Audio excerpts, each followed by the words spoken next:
10월 7일 화요일 새벽 예배에 함께 올려드리겠습니다. 하늘에 계신 우리 아버지, 아버지의 이름을 거룩하게 하시며 아버지의 나라가 오게 하시며 아버지의 뜻이 하늘에서와 같이 땅에서도 이루어지게 하소서.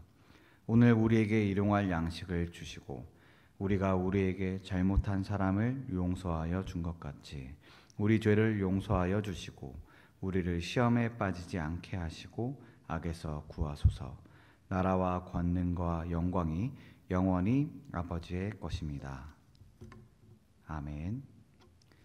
찬송가 305장 찬양하시겠습니다.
성경 말씀 로마서 14장 13절로 23절입니다. 그런즉 우리가 다시는 서로 비판하지 말고 도리어 부딪힐 것이나 거칠 것을 형제 앞에 두지 아니하도록 주의하라. 내가 주 예수 안에서 알고 확신하노니 무엇이든지 스스로 속된 것이 없으되 다만 속되게 여기는 그 사람에게는 속되니라. 만일 음식으로 말미암아 내 형제가 근심하게 되면 이는 내가 사랑으로 행하지 아니함이라. 그리스도께서 대신하여 죽으신 형제를 내 음식으로 망하게 하지 말라. 그러므로 너희의 선한 것이 비방을 받지 않게 하라. 하나님의 나라는 먹는 것과 마시는 것이 아니요 오직 성령 안에 있는 의와 평강과 희락이라. 이로써 그리스도를 섬기는 자는 하나님을 기쁘시게 하며 사람에게도 칭찬을 받느니라. 그러므로 우리가 화평의 일과 서로 덕을 세우는 일을 힘쓰나니 음식으로 말미암아 하나님의 사업을 무너지게 하지 말라. 만물이 다 깨끗하되 거리끼임으로 먹는 사람에게는 악한 것이라. 고기도 먹지 아니하고 포도주도 마시지 아니하고 무엇이든지 내 형제로 거리끼게 하는 일을 아니함이 아름다우니라. 내게 있는 믿음을 하나님 앞에서 스스로 가지고 있으라. 자기가 옳다 하는 바로 자기를 정죄하지 아니하는 자는 복이 있도다. 의심하고 먹는 자는 정죄되었나니 이는 믿음을 따라 하지 아니하였기 때문이라. 믿음을 따라 하지 아니하는 것은 다 죄니라. 아멘. 우리 함께 오래된 새길 제목의 말씀을 나누겠습니다. 13절은 서로 비판하지 말라라고 권면합니다. 비판하다라는 이 단어는 헬라어로 크리노입니다. 우리는 흔히 이런 말들을 많이 합니다. 비난하면 안 되고 비판해야 된다. 이렇듯 비판과 비난은 전혀 다른 뉘앙스로 사용됩니다. 그러다 보니 13절에 크리노 하지 말라라는 것은 형제를 판단하지도 말고 분별하지도 말고 비난하지도 말라라는 그런 뜻일까요? 인터넷에 어떤 그림이 있는데요. 사람의 뇌를 딱 빼서 가져가는 것입니다. 그러면서 이제 교회에 왔으니 이거는 필요 없으십니다 하고 가져가는 그러한 사파였습니다. 이러한 모습들은 교회에서 어떤 비판이나 판단을 허락하지 않는 문화를 보여주는 것이기도 하면서 또한 오늘 쓰여진 13절의 말씀 서로 비판하지 말라라는 단어가 적용되고 있는 모습처럼 보입니다. 그런데 정말 성도들은 아무것도 분별하지 말고 아무것도 판단하지 말고 아무것도 비판하지 말아야 될까요? 중세 교회는 분명 그렇게 가르쳤습니다. 스테인리스로 성경의 이야기들을 그림으로 만들고 나서는 글을 읽을 필요도 없고 너희들이 판단할 필요도 없고 오직 사제의 말만 들어야 한다. 그러나 마틴 루터는 그런 교회의 중앙 집권적인 사고에 저항했습니다. 그리고 민중들이 사용했던 독일어로 성경을 번역해서 너가 읽고 너가 스스로 판단하라고 가르쳤습니다. 중세 교회에는 개인이라는 개념이 없었습니다. 오직 교황이 가르치는 대로 이해해야 했습니다. 그러나 마틴 루터의 종교 개혁은 개인의 발견이기도 했습니다. 이제 개인의 믿음으로 구원을 받는 개인주의의 역사적인 시작이기도 했습니다. 종교 개혁자들은 세상에 있는 모든 사람과 기관은 타락의 가능성이 있기 때문에 서로가 서로를 분별하고 견제하는 권력 분립도 만들었습니다. 이 모든 것이 판단이고 분별이고 비판입니다. 자, 종교 개혁자들은 끊임없이 분별하고 서로를 비판하고 또 서로를 권면했으니 오늘 로마서의 13절의 말씀과는 다른 것일까요? 그렇지 않습니다. 13절 말씀을 보시면 서로 비판하지 말라라고 되어 있을 때 이 헬라어 단어가 크리노인데요. 후반부 13절 후반부에 보시면 거칠 것을 형제 앞에 두지 아니하도록 주의하라 라고 할 때에 이 주의하다도 크리노입니다. 먹을 것과 마실 것, 절기 등 비본질적인 것으로 형제들을 시험에 들게 한 건 아닌지 분별하고 스스로를 비판하라는 것입니다. 하나님께서는 모든 지성과 이성의 근원이십니다. 그러므로 반지성과 반이성은 성도의 바른 모습이 아닙니다. 오직 성경, 오직 믿음, 오직 예수, 오직 은혜로부터 멀어지고 있는 것은 아닌지 끊임없이 비판하고 돌아보며 크리노해야 하는 것입니다. 그리고 그 모든 판단과 분별, 이 크리노는 오직 사랑을 향해야 합니다. 형제를 권면할 때에도 그것이 사랑으로 인한 것인지 아니면 그냥 내가 마음에 안 들어서 내가 혹은 남보다 더 우월하고 싶어서 남을 비판하고 있는 것은 아닌지 크리노해야 합니다. 크리노를 남에게 먼저 들이댈 것이 아니라 자기 자신에게, 그리고 자기 자신의 행동에, 동기에 먼저 적용해 보아야 하는 것입니다. 누가복음 6장 42절에서 예수님께서는 바리새인들에게 말씀하십니다. 먼저 내 눈 속에 들보를 빼라. 그리하면 내가 밝히 보리라. 그때 형제의 눈 속에 티를 뺄 수 있으리라. 먼저 자기 자신을 크리노하며 하나님 앞에 보이고 회개하며 자신의 눈을 맑게 하는 것이 급선무입니다. 사람들은 자기 자신의 행동과 동기는 크리노하지 않으면서 남의 행동과 남의 동기는 정말 열심히 크리노합니다. 자신의 기준과 잣대로 함부로 이웃을 판단합니다. 그리고 우리들도 마찬가지입니다. 겉으로 드러난 모습과 행위로 그 이웃의 동기까지 다 판단해버립니다. 이웃을 판단하는 그 사람은요, 나도 남들에게 어떻게 보일지를 늘 두려워하면서 살게 됩니다. 모두가 판단의 안경을 쓰고 나와 이웃을 바라보게 됩니다. 그리고 그 이웃을 바라볼 때마다 판단 안경, 우리가 쓰고 있는 판단 안경에서 점수가 매겨집니다. 점수가 매겨지니 이웃을 사랑할 수가 없습니다. 그리고 또한 남들도 나를 그 판단 안경으로 점수 매길 것이라고 생각하니 온전히 자기 모습 그대로 있지를 못합니다.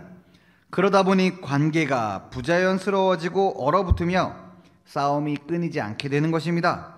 그것은 사랑이 아닙니다. 우리는 왜 시기하고 참지 않고 자랑하고 성내며 믿지 않을까요? 우리 모두가 줄자가 되어서 자기가 가진 기준과 잣대와 가치관으로 서로를 끊임없이 판단하기 때문입니다.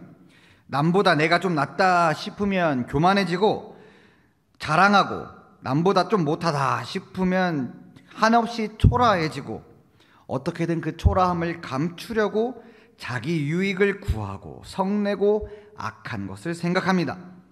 초라한 자기 자신을 감추기 위해서 화려한 옷을 입고 남이 나에게 다가오지 못하도록 가시옷을 둘러 있습니다. 그러나 하나님의 나라는 그것이 아닙니다. 오직 사랑으로 행하며 서로를 정말 극진히 아끼고 소중히 여기는 곳입니다. 중요하게 여기는 곳입니다. 나도 남을 정죄하지 않고 남이 나를 정죄할까 두려워하지도 않습니다. 우리는 모두 사랑에 빠져본 경험이 있습니다. 우리는 그 사랑의 대상을 정말 소중히 여겼습니다. 그리고 그 사람의 말 한마디 한마디도 놓치지 않으려고 했습니다. 그가 나에게는 너무나 중요했습니다. 우리는 그렇게 교회에서 우리의 이웃을, 형제 자매를 중요하게 여겨야 합니다. 서로가 서로를 존귀히 여기는 그 사랑의 관계는 하나님 나라의 관계이며 우리는 지금 여기에서 그것을 누릴 수 있습니다. 그 사랑의 대상은 누구입니까? 대단하고 큰 일, 세계 평화와 사회 정의도 좋지만 먼저는 우리가 오늘 만나는 모든 존재들입니다. 가장 작은 사람에게 대하는 그의 태도가 그의 진짜 모습을 보여줍니다. 왜 우리는 우리가 만나는 모든 존재를 소중히 여겨야 될까요? 15절 말씀에 의하면 그는 그리스도께서 대신하여 죽으신 존귀한 존재이기 때문입니다. 예수 그리스도께서는 모든 인류를 대신하여 버림받으셨습니다.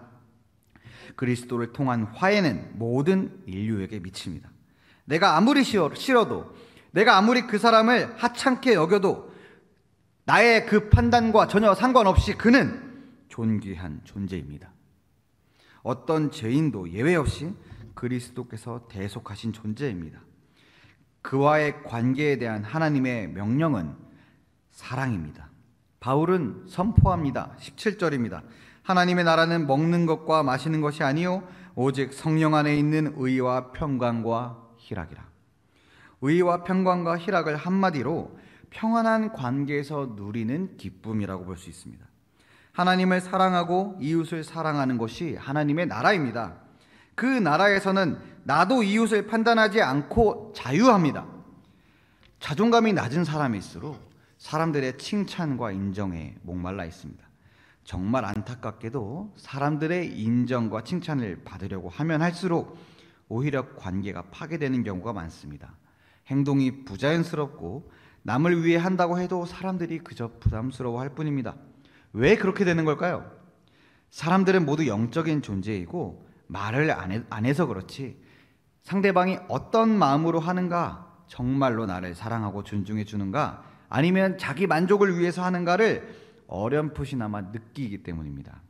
그러나 18절은 말씀합니다. 칭찬을 받으려는 자가 아니라 그리스도를 섬기는 자가 하나님을 기쁘시게 하고 사람에게도 칭찬을 받는다. 그렇다면 그리스도를 섬긴다는 것은 무엇일까요? 마태복음 25장에 의하면 인자가 영광의 보좌에 앉으시고 양은 오른편에 염소는 왼편에 두셨습니다. 그리고 오른편의 양들을 향해 말씀하십니다. 복받을 자들이여 창세로부터 너희를 위하여 예비된 나라를 상속받으라. 내가 줄일 때에 먹을 것을 주었고 목마를 때에 마시게 하였고 나그네 되었을 때 영접하였고 헐벗었을 때에 옷을 입혔고 병들었을 때 돌보았고 옥에 갇혔을 때 와서 보았느니라. 의의 오른쪽에 양들이 말합니다. 우리가 어느 때에 그렇게 했습니까? 예수님께서 대답하십니다. 너희가 여기 내 형제 중에 지극히 작은 자 하나에게 한 것이 곧 내게 한 것이니라.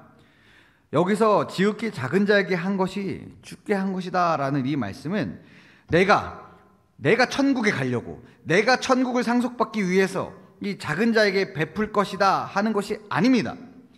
그는 여전히 자기 자신이 중심이 돼서 자기를 위하여 약한 자를 찾아 헤매는 것입니다. 지금도 무슬림들은 나그네를 무조건 보살펴야 한다는 그 꿀안의 법에 매여 있어서 강제로 나그네들에게 무언가를 줘버립니다. 그러면서 나는 의인이야 라는 착각 속에 삽니다. 그것은 사랑이 아닙니다. 그것은 지독한 자기 중심성의 연장에 불과합니다. 사랑은 오직 그리스도를 섬길 때에만 가능합니다. 그리스도를 섬긴다는 것은 나 중심에서 그리스도 중심으로 옮겨가는 것을 뜻합니다. 그리스도께서 우리의 중심에 계시면 우리는 나를 위해서가 아니라 내 안에 계신 그리스도로 말미암아 지극히 작은 자를 만나면 그냥 지나칠 수 없게 되는 것입니다. 정말로 그를 위한 행동을 할 수밖에 없게 되는 것입니다. 그를 위한 행동을 하고도 자기가 남을 도왔는지도 모르게 되는 것입니다. 정말로 진심으로 약한 지체를 가장 귀하게 여기게 되는 것입니다. 또한 19절의 말씀처럼 화평의 일과 서로 덕을 세우는 일에 힘써 일하게 됩니다. 화평은 에이레네입니다. 서로가 서로를 해치지 않는 관계를 말합니다. 이사야에 의하면 메시아가 예언이 성취되면 사나운 맹수들과 초식동물들이 함께 어우러져 서로를 해치지 않게 된다고 합니다. 이 세상에서는 해치지 않으면 해함을 받기 때문에 어린 염소들이 모두 표범이 되려고 합니다. 암소가 모두 곰이 되려고 합니다. 그러나 그리스도께서 왕이 되시니 더 이상 그럴 필요가 없습니다. 덕을 세운다라는 말씀이 또 이어집니다. 덕을 세운다는 것은 오이코도메스라고 합니다. 이것은 건축하다라는 뜻입니다. 원래 헬라어에는 덕을 세운다라고 할 때 덕이라는 목적어 없이 그냥 오이코도메스, 즉 건축하다라고만 되어 있습니다. 그런데 번역하는 과정에서 덕을 세운다는 이 덕이라는 목적어를 인위적으로 넣은 것입니다. 그러므로 오늘 말씀, 이 덕을 세운다는 말씀은 그냥 건축한다, 그리고 무엇을 세우는지는 목적어가 없다라고 볼 수 있는 것입니다. 그래서 저는 서로를 세워준다라고도 볼 수 있다라고 생각합니다. 서로를 해치지 않고 서로를 세워주며 서로를 세우면서 함께 교회를 세워갑니다. 함께 교회를 오이코도메스, 건축해갑니다. 나와 생각이 다른 이들도 세워줄 수 있으니 교회는 날로 든든히 서갑니다. 그것이 바로 하나님의 일, 하나님의 사역입니다. 먹고 마시는 것으로 서로를 깎아내리고 정죄하는 것은 하나님의 사업과 정반대로 가는 것입니다. 사랑은 사람을 자유롭게 합니다. 바울은 자유자로서 모든 것을 할 자유가 있지만 그러나 그 모든 것이 감에도 불구하고 그는 고기도 먹지 않고 포도주도 마시지 않는다고 말합니다. 왜냐하면 자기 자신의 자유로 인해서 누군가가 시험에 들까 염려되기 때문입니다. 우리가 다 자유자이지만 사람을 살리기 위해서 자기 권리를 포기하는 것이 우리를 위하여 이 땅에 오신 예수 그리스도를 믿는 믿음입니다. 믿음이란 그리스도의 길에 그리스도와 함께 있는 것입니다. 22절, 23절은 자기가 옳다 하는 바로 자기를 정죄하지 않는 것이 복이 있고 의심하고 먹으면 정죄된다 말씀합니다. 믿음을 따라 행하지 않았기 때문이다 라는 것입니다. 이것을 강한 신념을 가지고 하면 복이 있고 의심하고 하면 정죄된다라고 해석해서는 안 됩니다. 왜냐하면 옛날 중세 교회는 서로가 믿는 신념 때문에 자기 자신이 옳다고 믿고 서로를 정죄했기 때문입니다. 여기에서 믿음의 의미는 단순히 지적 동의나 강한 신념이 아니라 피스티스, 즉 충성스러움, 신실함, 그리스도의 길에 신실하게 서 있고 그리스도와 충성스럽게 동행하며 오직 그리스도를 섬기는 태도를 말합니다.